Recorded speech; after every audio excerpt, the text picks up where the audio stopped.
The allure of the world of crime and the clout that comes with it has long plagued African American communities for multiple decades.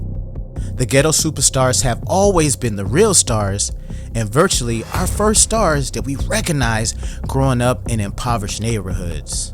The elusive dope game is the glamour and in some instances the only way out. This is a story about the real Griselda Blanco, aka Marjorie Harvey. Now make sure you like, comment, subscribe, and watch this whole entire video so that you don't miss nothing.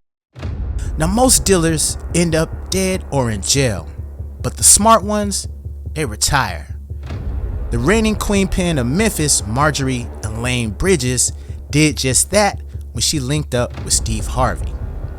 Born October 10th, 1964, growing up, she had a dream of becoming a clothing designer in Hollywood in hopes of working with top celebrities. She was just a small town girl with big city dreams. However, the humdrum of hard work and having to struggle to make something out of herself wasn't in her interest. She wanted the glamour life and she was addicted to the fast life. Once she made the realization that a college degree would not get her to where she dreamed of being, the fame, the riches, and the clout, and partying with high rollers, Marjorie dropped out of the University of Memphis and dropped into the Memphis dope game. She had graduated to street life, a dark path that would leave people dead and several men locked up. She was the original cocaina cowgirl. Now Marjorie was a choosy lover, in the sense that if you weren't in the illegal substance business, you didn't stand a chance.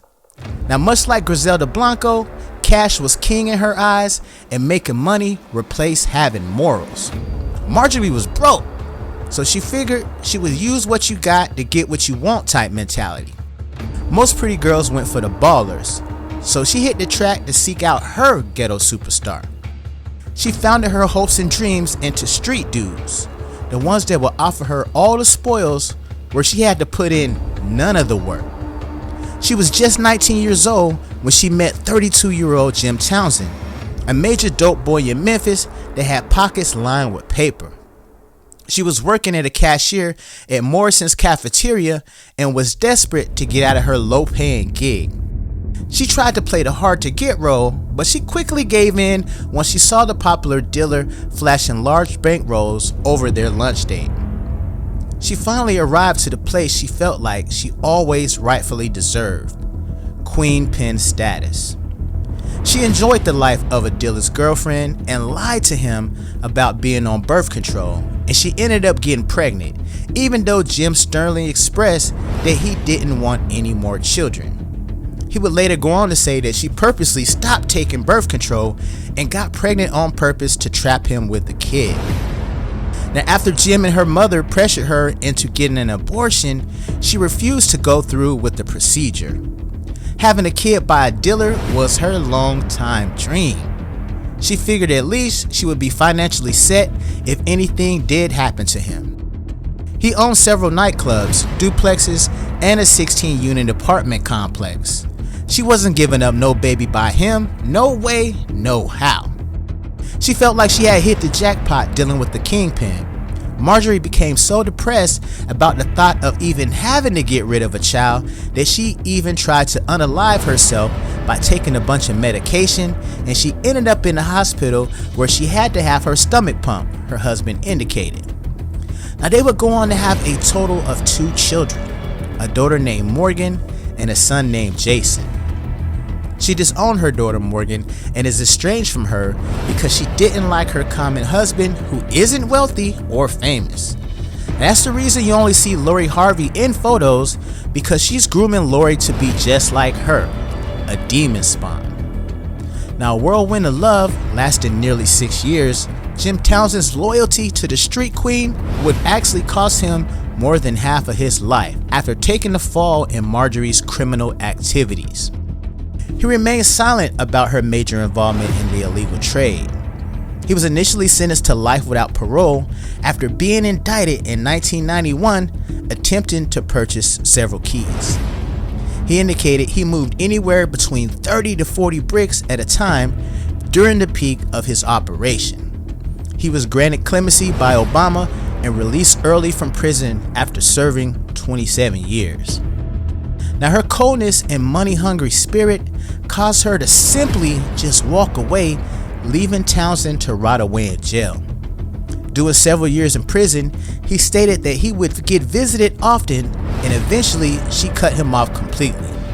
When he got out, he did an exclusive viral sit-down interview on the Lionel show and would go on to write a book detailing the memoirs about Marjorie Griselda Blanco Harvey.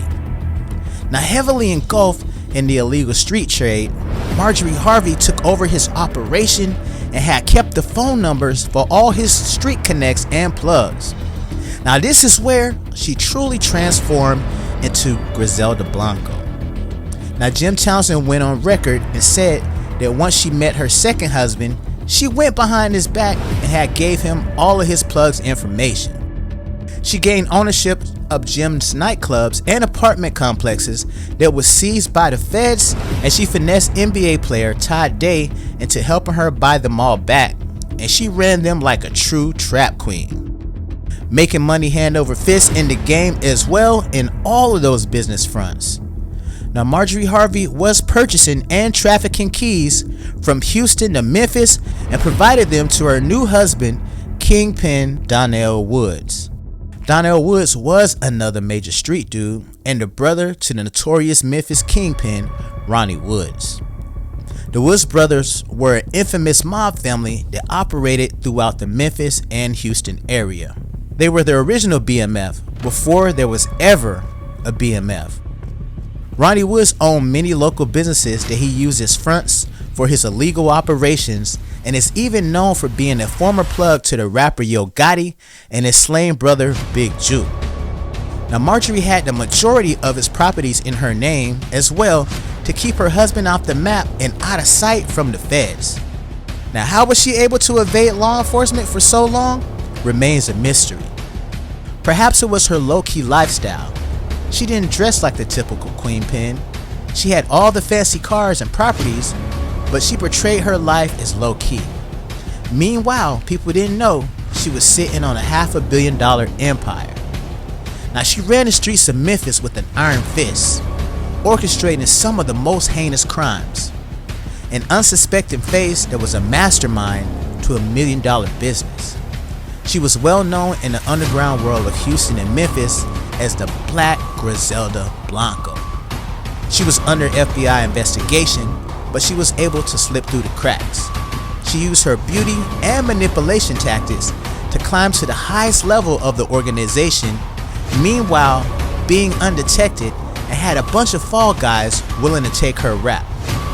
Every dealer she ever dated and was married to, she would help them disguise dirty money to fly below the radar. She had no record, so she was the perfect cover-up to appear to be a legitimate businesswoman.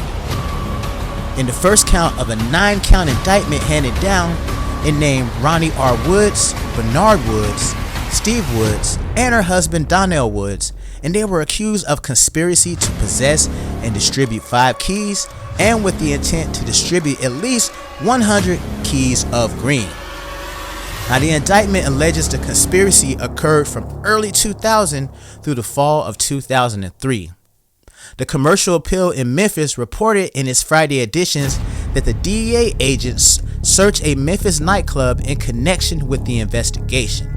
Now, nightclubs were a popular front for many dealers around Memphis. Now, once her second husband got locked up, she quickly moved on and let him rot in jail as well.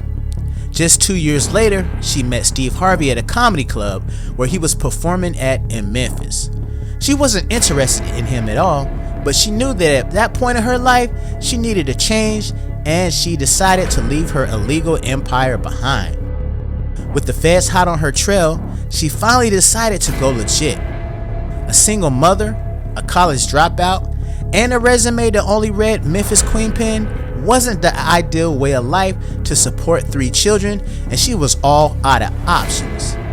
No education, no work experience, she switched the gears from the hood to Hollywood. She saw that Steve was doing well for himself, and she could easily finesse him out of his comedy earnings the same way she did all the kingpins that she ran through.